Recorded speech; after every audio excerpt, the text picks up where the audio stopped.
वचन दिले तू मला मालिकेच्या आजच्या भागामध्ये आपण पाहणार आहोत की इकडे आता शौर्य हा ऊर्जाकडे एकटक बघत असतो.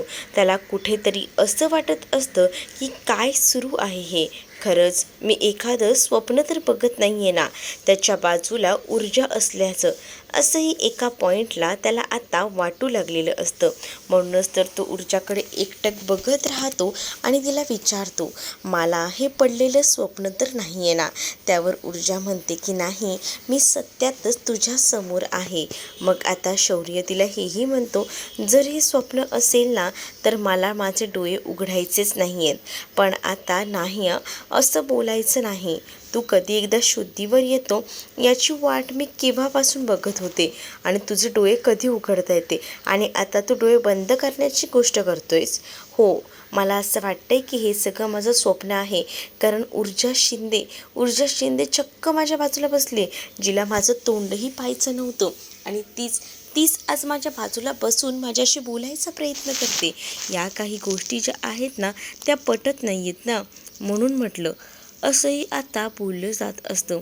जेव्हा आता या सगळ्या गोष्टी बोलल्या जातात ना, तेव्हा मात्र आता ऊर्जा शौर्याला म्हणत असते की तुला जे काही झालं होतं ना, त्या सगळ्या परिस्थितीत माझी अवस्था खूपच जास्त बेकार झाली होती.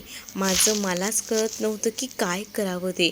पण या सगळ्यातून बरं झालं, थँक गॉड तू कसाबसा वाचलास. त्यामुळे मलाही आता बरं वाटते. नाहीतर मी या सगळ्याचे आरोप स्वतःलाच दिले असते. खरं तर तुला जे काही होतं आहे ना, साठी मी जबाबदार आहे. शौर्य आता ऊर्जाला म्हणतो, मला सांग, ही गोळी मी स्वतःच्या अंगावर झेलली म्हणून झालं आहे का हे सगळं? नाहीतर तू बोलली नसतीस ना माझ्याशी. असंही आता इथे शौर्य ऊर्जाला विचारत असतो. त्यावर ऊर्जा म्हणते की नाही, असं काहीच नाही. मला कळलेलं आहे की तू या सगळ्यामध्ये दोषी नाही आहेस, तुझी चूक नाही आहे आणि तुझं माझ्यावर निस्वार्थ प्रेम आहे. या सगळ्या गोष्टी मला आता कळलेल्या आहेत. असंही आता ऊर्जा ही शौर्याला बोलू लागते. ऊर्जा जेव्हा शौर्याला या सगळ्या गोष्टी बोलते तेव्हा मात्र आता शौर्य एकटक ऊर्जाकडे पाहू लागतो आणि त्याला आता बरं वाटत असतं. त्याला आधी हे वाटत होतं की त्याचं हे पडलेलं स्वप्न आहे, पण आता हे सगळं काही सत्यात उतरलेलं असतं. कारण ऊर्जा खऱ्या अर्थानं त्याची झालेली असते. तर दुसरीकडे मात्र आता पाहायला मिळत असतं, ऊर्जा ही शौर्याशी बोलायचा प्रयत्न करत असते. शौर्याला म्हणत असते की तुला गोळी लागली म्हणून मला असं वाटतंय. असं काही तू गैरसमज करून घेऊ नकोस. कारण मला पहिल्यापासूनच तुझ्याबद्दल काहीतरी वाटतं, पण फक्त ना माझ्या मनात गैरसमज होता आणि तो गैरसमज ना आता माझा दूर झाला आहे. असंही आता ऊर्जा शौर्याला बोलत असते आणि मला हेही कळलेलं आहे की माझ्यासाठी आतापर्यंत ज्या काही गोष्टी तू केल्यास ते सगळं अगदी मनापासून केलेलं आहेस. एवढा तर विश्वास माझा आता तुझ्यावर बसलेला आहे, असंही आता म्हटलं जातं. त्याच वेळेला शौर्यही एकदम आतुरतेनंच तिच्याकडे पाहू लागतो आणि मग तो तिला म्हणतो की तू कधीच मला सोडून जाणार नाहीस ना. त्यावर ऊर्जाही म्हणते की नाही, मी तुला कधीच सोडून जाणार नाही, कायम तुझ्यासोबतच राहीन. मग तर झालं. हो, मला हेच उत्तर अपेक्षित होतं. तू मला सोडून कधीही जाणार नाही हेच. कारण मी ना तुझ्याशिवाय जगू शकत नाही. असंही आता शौर्य ऊर्जाला बोलत असतो. तर ऊर्जासुद्धा अगदी तशाच अवस्थेत असते. कारण तीही ना आता त्याच्याशिवाय जगू शकत नसते आणि तिने आपल्या मनातलं प्रेम आता शौर्य शुद्धीवर आल्यावर सुद्धा बोलून दाखवलेलं असतं. शौर्य आता ऊर्जाला म्हणतो की माझा खरा मारेकरी सापडला का? ऊर्जा म्हणते की अजून तरी नाही. त्यावर शौर्य तिला म्हणत असतो की बघ, तो मारेकरी ना लवकर सापडायला हवा, म्हणजे ना त्याला मी जाऊन मिठी मारणार आहे. त्यावर ऊर्जा म्हणते की असं का म्हणतोयस तू? त्यावर शौर्य ऊर्जाला म्हणतो की बघ ना, आज त्या माणसामुळेच माझ्या आयुष्यात किती आनंदाचा क्षण आलाय. नाहीतर माझं काय झालं असतं गं? मी हा विचारही करवत नाही आहे. म्हणजेच मला असं वाटत होतं की आता मला काही भेटते की नाही, पण आता हातातोंडाशी आलेला घास निष्ठून न जाता तो पुन्हा मला मिळाला आहे ना, ह्याचा मला आनंद आहे. म्हणजे मी का सांगतो, तो मारेकरी भेटला आहे का? मला ना त्याला एक छान अशी कडकडून मिठी मारायची, कारण आज त्याच्यामुळे हे सगळं पॉसिबल झालं आहे. तरी आता शौर्य ऊर्जाला बोलत असतो आणि ऊर्जाकडे एकटक बघत राहतो. दुसरीकडे आता ते माने साहेब आलेले असतात आणि माने पोलीस येतात ना, तेव्हा मात्र हुडबुट्टे कुठे राहिले, त्यांना या प्रकरणात जराही लक्ष द्यावंसं वाटत नाही आहे का. तर आता माने सांगू लागतात की हुडबुट्टे यांची जी काही शिफ्ट लागली आहे ती वाशीला लागली आहे, त्यामुळे त्यांना इथे येणं शक्य नाही आहे, त्यामुळे इथे आलेले नाही आहेत. आता शिर्के आणि अर्पितासुद्धा आलेले असतात आणि मग अर्पिता विचारते कुठे ठेवला आहे शौर्यला, मला शौर्यला भेटायचं आहे. त्यावर मात्र आता हर्षवर्धन तिला सांगतो की या वॉर्डमध्ये अर्पिताला तो पाठवून देतो. अर्पिता जेव्हा तिकडनं जाते ना, तेव्हा मात्र आता अर्पिता ही शौर्यला भेटायला गेलेली असते. दुसरीकडे पाहायला मिळतं की इकडे मात्र आता ऊर्जा आणि शौर्य हे दोघंही जण बोलत असतात. अगदीच दोघंना एकमेकांमध्ये आता हरवून जातात. जेव्हा दोघंही जण एकमेकांमध्ये हरवतात ना, तेव्हा मात्र अर्पिता तिथे आलेली असते आणि अर्पिता जेव्हा तिथे येते तेव्हा ऊर्जाने जो शौर्याचा हात धरलेला असतो ना, तो सुद्धा आता ती सोडून देते. इकडे आता पोलीस जे आहेत ते मात्र आता सांगत असतात की आम्ही काही टेस्ट केल्या, म्हणजे आम्ही रिपोर्ट्स चेक केले, पण अजूनही त्या सगळ्याचा खुलासा लागत नाही आहे.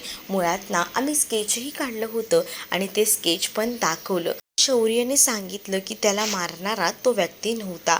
मग आता त्याचा शोध सुरू आहे. मुद्दामून शिर्के आता ओरडतच पोलिसांना म्हणत असतात की माने काम व्यवस्थित झालं पाहिजे, पुढची हैगय करू नका कामात, असंही आता म्हटलं जातं.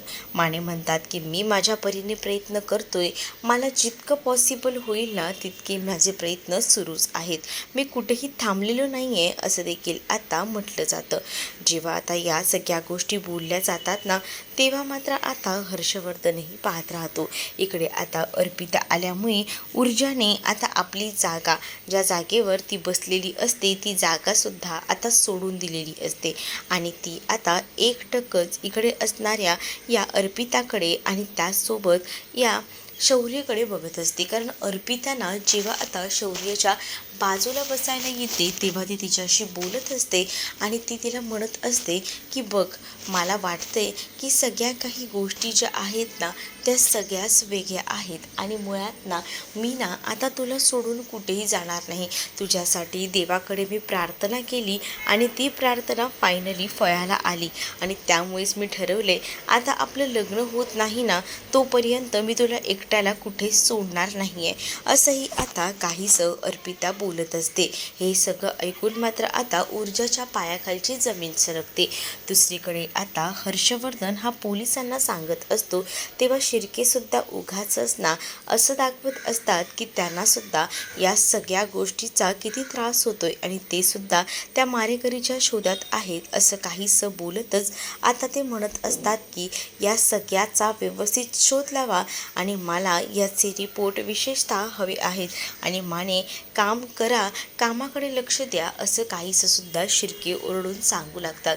त्यावर मात्र आता हर्षवर्धनने ठरवलेलं असतं की बघा, तुमच्याने जर काही शक्य होत असेल तर, नाही होत असेल ना तर मला तसं सांगून टाका, म्हणजे मलासुद्धा माझ्या परीने प्रयत्न करता येतील. इकडे आता अर्पिताने अक्षरशः शौर्याचा हात हातात धरलेला असतो आणि त्याच वेळेला ऊर्जा मात्र तिथून आता काढता पाय घेत असते. हे सुद्धा आता शौर्यला काहीसं कळत असतं. शौर्य आता त्या अर्पिताच्या बोलण्याकडे लक्षही देत नाही, कारण तो फक्त आता जाणाऱ्या ऊर्जाकडे बघत असतो. ऊर्जाला थांबवायचा प्रयत्न करत असतो, पण ऊर्जा तोपर्यंत आता निघून गेलेली असते. अर्पिताही सांगते की ती गेली आहे, नको एवढा विचार करू. मग आता ऊर्जासाठी शौर्याचा जीव नुसता वर खाली होत असतो. इकडे मात्र आता अर्पिताला असं तो ठरवतो की आपण ना सगळं काही खरं सांगून टाकूया, कारण या अर्पिताला असं वाटतंय की माझंही तिच्यावर प्रेम आहे पण त्याचं काही तिच्यावर प्रेम नसतं आणि म्हणूनच आता तो विचार करतो की हिला आपण आपल्या मनात जे काही आहे ते सांगून टाकूया. आणि म्हणूनच ना त्याने आता इथे विचारलेलं असतं आणि तो बोलायला जातच असतो की अर्पिता, मला तुझ्याशी थोडं बोलायचं होतं. अर्पिता म्हणते की बोल ना, काय बोलायचं आहे, जे काही बोलायचं आहे ते बोल. पण तो जेव्हा बोलायला जाणार तितक्यातच आता तिथे विजया आलेली असते आणि विजयासुद्धा जेव्हा येते ना तेव्हा मात्र आता विजया म्हणत असते की शौर्य, आता तू बऱ्यापैकी खूपच जास्त बरा झालेला आहे आणि हे सगळं ना देवबापामुळे शक्य झालं आहे आणि त्याचसोबत अर्पितामुळे. अर्पिताने तुला बरं वाटायला हवं म्हणून देवाकडे खूप प्रार्थना केली आहे, असं देखील विजया आता बोलत असते. तर दुसरीकडे मात्र आता पाहायला मिळत असतं की डॉक्टर आलेले असतात आणि म्हणत असतात की तिथे प्रोसेस होते पुढची डिस्चार्जची, पण आम्हालासुद्धा आता सगळ्या काही गोष्टी ज्या आहेत ना त्या आवरून घ्याव्या लागणार आहेत आणि म्हणूनच विचार केला की सगळ्या काही गोष्टी त्यांचा आवरून घेतो, तोपर्यंत तुम्ही बाहेर बसा. आणि मग सगळ्यांना बाहेर बसायला सांगितलं जातं. इकडे आता ऊर्जा हॉस्पिटलच्या बाहेर निघालेली असते आणि तेवढ्यातच आजी ऊर्जाला थांबवतात आणि ऊर्जाला म्हणत असतात की काय झालं आहे ऊर्जा, मला न सांगता तू निघून जातेस, असं का करतेस. त्यावर आता तुला तर सगळं कळलेलं आहे ना. तर आता ऊर्जा म्हणत असते की हो, मला आता सगळ्या गोष्टी कळल्यात. खरं तर मला हेही कळलं आहे की शौर्याची यामध्ये काहीच चूक नाही आहे आणि माझा जो काही गैरसमज झाला होता तो खरं तर खूप मोठा होता आणि तो माझा गैरसमज तुम्ही मिटवलात, यातही मी तुमची ऋणी आहे, असंही आता ती म्हणत असते. पण आता मला जास्त वेळ इथे थांबता येणार नाही, असंही ती आता स्पष्ट व्यवस्थित सांगू लागते. त्याच वेळेला शौर्याला पूर्ण बरं वाटेपर्यंत निदान तू त्याच्यासोबत थांब ना, नाहीतर पुन्हा त्याला काही त्रास झाला तर, असं मला तरी वाटतं. म्हणून मी तुला सांगते, प्लीज त्याच्यासोबत थांब. पण तरीसुद्धा आता आजींना जी ऊर्जा आहे ती म्हणत असते की आता माझी गरज नाही आहे आजी, इथे सगळ्या गोष्टी सावरायला आहे कोणी दुसरं, असंही ती आता म्हणते. आणि त्याच वेळेला आता आजीच्या लक्षात येतं की नक्कीच ना हिने अर्पिताला पाहिलेलं असणार आहे आणि अर्पिता आणि ह्या दोघांची जी काही जवळीक असते ती ऊर्जाला थोडी खटकलेली असते आणि तिला हेही कळलेलं असतं की शौर्याचं लग्न ठरलेलं आहे कोणा दुसऱ्या मुलीसोबत आणि त्यामुळेच ना आता तिने त्याच्या आयुष्यातून निघायचं ठरवलेलं असतं. म्हणजेच तिने आता तिथून काढता पाय घेतलेला असतो. आजी तिला थांबवत असतात, पण आता ऊर्जा काही थांबायचं नाव घेत नसते. ऊर्जा जे काही बोलते ना त्यावरनं आजीलाही डाऊट येतो की हे सगळं काही तिच्यामुळेच झालेलं असणार आहे. म्हणजे तिच्यामुळेच आता एक एवढा मोठा गैरसमज जो आहे तो होऊन बसला आहे. पण या सगळ्या गोष्टी ज्या आहेत ना त्या कुठेतरी थांबायला हव्यात, असंही आता वाटत असतं. ऊर्जा मात्र आपल्या मनात जे काही आहे ती बोलते आणि त्यानंतर ते निघून जाते. तर आजी मात्र आता ऊर्जाच्या बोलण्याचा विचार करतात, कारण आजीला कळत असतं की बहुतेक ना ऊर्जाने अर्पिता आणि त्याचसोबत या शौर्याला एकत्र बघितले आणि त्यामुळेच ना ऊर्जाचा पुन्हा एकदा गैरसमज झाला आहे, असंच काहीसं आता आजीला वाटू लागलेलं असतं. आजी जेव्हा या सगळ्याबद्दल विचार करत असते तेव्हा मात्र आता आजी जी आहे ती आता म्हणत असते की नक्कीच हिचा गैरसमज झाला आहे, पण आता करायचं तरी काय, हा गैरसमज कसा मिटवायचा यासुद्धा गोष्टींचा आता विचार केला जात असतो. तर दुसरीकडे मात्र आता जेव्हा ऊर्जा निघून जाते तेव्हा मात्र आता आजी विचार करत म्हणते की आता काय करायचं या दोघांना पुन्हा एकत्र आणण्यासाठी. काही ना काही अडथळे तर दोघांच्याही वाटेत येतच आहेत, असंही आता म्हटलं जातं. इकडे मात्र आजी बिचारी एकटीच उभी असते, कारण तिला ना काही गोष्टी रिअलाईज होत नसतात. त्यामुळे तिला आत्ता विचार करण्यावाचून दुसरा कोणताही पर्याय नसतो. दुसरीकडे मात्र आता पूर्वा विचार करत असते की ज्या ह्याच्यामध्ये ती धावत गेली त्यावरून तर कळलं आहे की नक्कीच काहीतरी सिरियस झालं आहे. पण आतापर्यंत दिवा तो ठीक तर असेल ना, असे एक अनेक विचार ना आता डोक्यामध्ये येऊ लागलेले असतात पूर्वाच्या. आणि ती आता ऊर्जाच्या येण्याचीच वाट बघत असते. तेवढ्यातच ऊर्जा धावत धावत येते आणि ती म्हणत असते की आई, शौर्य शुद्धीवर आला. आणि ही गोष्ट ऐकल्यानंतर आता मात्र इथे असणाऱ्या पूर्वालासुद्धा आनंद होतो. पूर्वा म्हणते की चला, फायनली सगळं काही चांगलं झालं, हे एका अर्थी बरंच झालं, असंही आता सांगितलं जातं. आणि जेव्हा या गोष्टी बोलल्या जातात ना तेव्हा मात्र आता इकडे पूर्वासुद्धा देवाचे आभार मानत असते.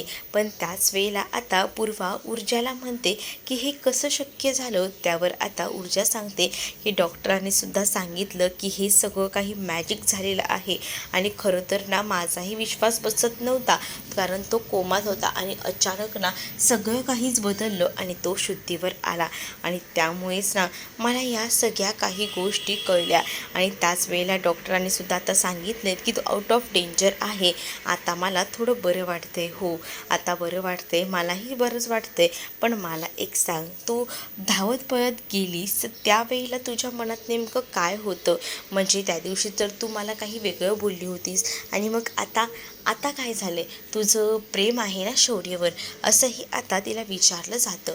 त्यावर मात्र आता ऊर्जा म्हणत असते की नाही आई, मला काही झालं तरीसुद्धा शौर्यसोबत लग्न वगैरे करायचं नाही आहे, हे तिने आता फायनली पूर्वाला सांगितलेलं असतं. मग पूर्वा विचार करत असते आणि ती म्हणत असते की तू जर असं म्हणतेस, मग आज जेव्हा कळलं की शौर्याची अवस्था एवढी बिकट आहे, त्याला त्रास होतोय, तेव्हा तू का धावत गेलीस?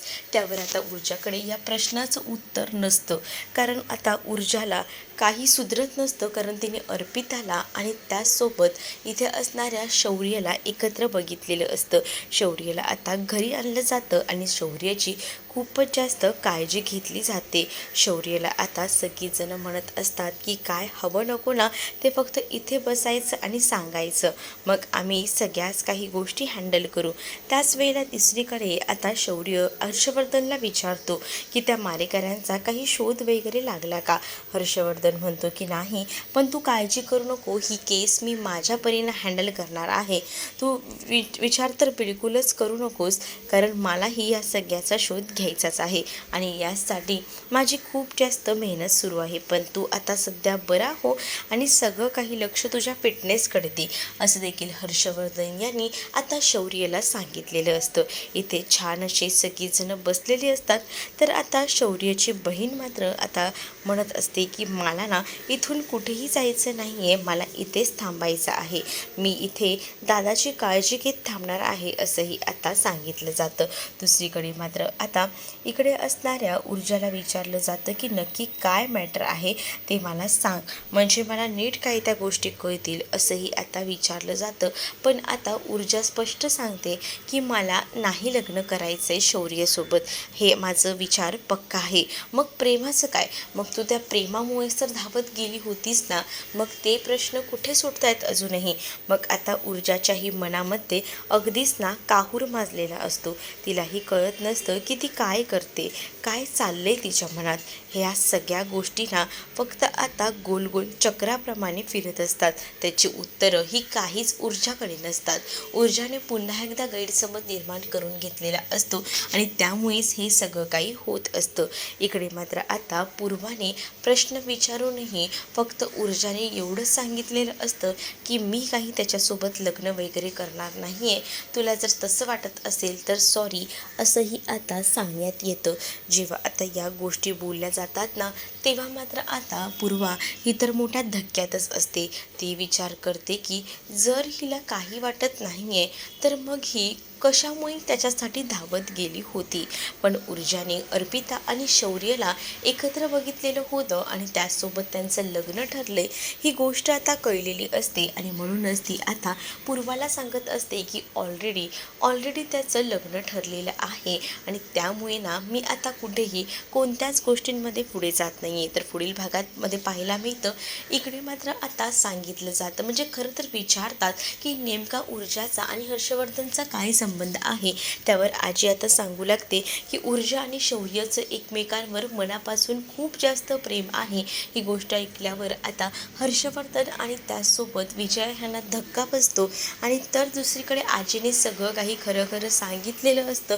पण इकडे आता पूर्वाला सुद्धा मुद्दामून प्रश्न पडलेले असतात, म्हणून ती ऊर्जाला विचारते की ऊर्जा, खरंच तुझ्या मनातून तू त्या शौर्याला काढून टाकलेलं आहेस का? हो, मी शौर्याला आता माझ्या मनात नाही ठेवलेलं, माझं होतं प्रेम पण ते पूर्ण होऊ शकणार नाही आहे आणि मी त्याच्याशी लग्न करू शकणार नाही आहे, या गोष्टी देखील तिने आता आपल्या आईला सरळ आणि स्पष्ट सांगितलेल्या असतात. त्यामुळे पूर्वासुद्धा एकदमच धक्क्यामध्ये बघत असते.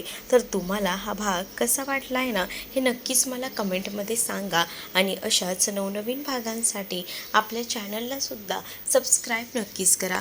चला तर मग भेटूया पुढच्या भागामध्ये. तोपर्यंत टाटा बाय. व्हिडिओ आवडला असेल तर लाईक करायला विसरू नका.